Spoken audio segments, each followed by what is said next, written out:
Bienvenue sur Nebula, voici le 5e épisode de la série pétillante des 7 concepts japonais révélateurs qui transformeront ta vie. Prépare-toi bien, car aujourd'hui, tu vas découvrir le concept japonais d'Ubetori. C'est une expression ancienne, dérivée des 4 arbres qui fleurissent au printemps, les cerisiers, les pruniers, les pêchers et les abricotiers. Imagine-toi que c'est une gigantesque bataille de fleurs printanières pour savoir qui fleurira en premier.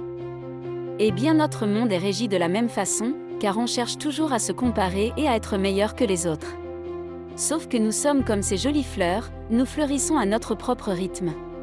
Cela nous rappelle que chacun a son propre cheminement dans la vie, et nous devrions nous concentrer sur notre croissance, ne pas trop nous comparer aux autres, et célébrer notre individualité et notre unicité.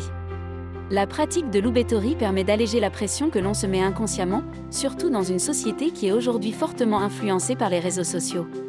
Ce concept encourage l'acceptation de soi et enseigne que la beauté existe sous toutes ses formes, tailles et apparences.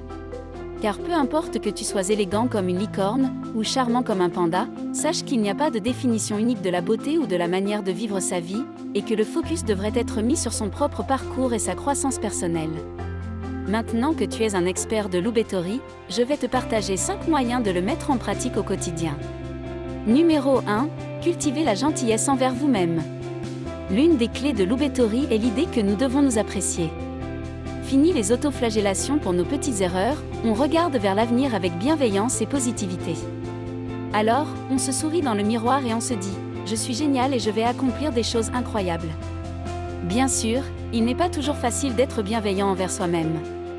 Lorsque vous traversez des moments difficiles, il est bon de réfléchir à nos besoins. De quoi ai-je besoin pour être heureux ?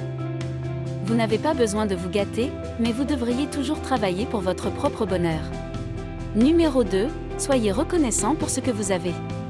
Faire un effort supplémentaire pour être reconnaissant pour ce que nous avons est une excellente habitude à avoir. Cela nous aide non seulement à réaliser les bonnes choses dans notre vie, mais cela peut également nous empêcher de nous comparer aux autres. C'est également un excellent moyen de remarquer notre propre croissance personnelle. Il y a beaucoup de façons de cultiver cette habitude.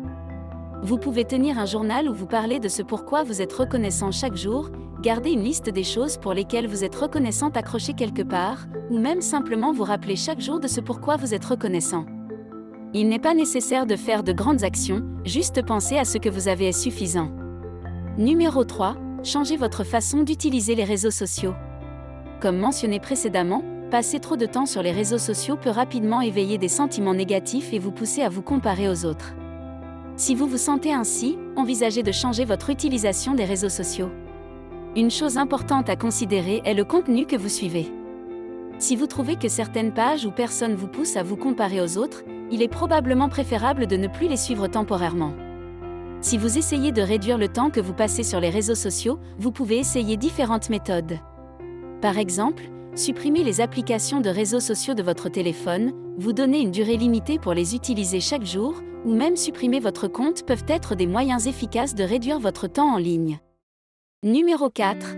Comprenez que chacun a ses propres circonstances. Il est facile de se comparer aux autres, mais vous devriez toujours garder à l'esprit que le parcours de chacun est différent. Les gens aiment montrer leur réussite mais parlent rarement du travail qu'ils ont fourni pour les atteindre. Ce qui leur semble facile est souvent le résultat d'un dur labeur.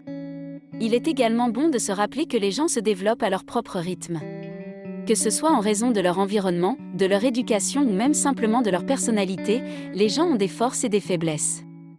Ce qui vous vient naturellement ne viendra pas naturellement à quelqu'un d'autre, alors ne soyez pas déçus lorsque c'est l'inverse qui se produit. Numéro 5, inspirez-vous et partez à l'aventure. Être capable de s'inspirer des réussites de quelqu'un d'autre et de les utiliser pour se développer est un aspect très important de l'Ubetori.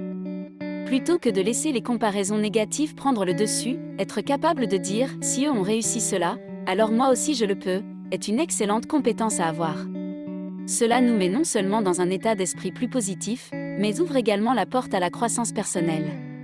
Que ce soit la motivation de poursuivre nos propres objectifs ou l'inspiration pour apprendre quelque chose de nouveau, nous nous trouverons certainement en train de réaliser plus que jamais auparavant. Retenez principalement pour résumer l'Ubetori, que dans la vie il suffit d'avancer tranquillement à votre rythme, tout en se focalisant uniquement sur soi-même. Pourquoi ? Car vous êtes la priorité, est l'acteur principal de votre vie, les autres ne sont que des personnages secondaires.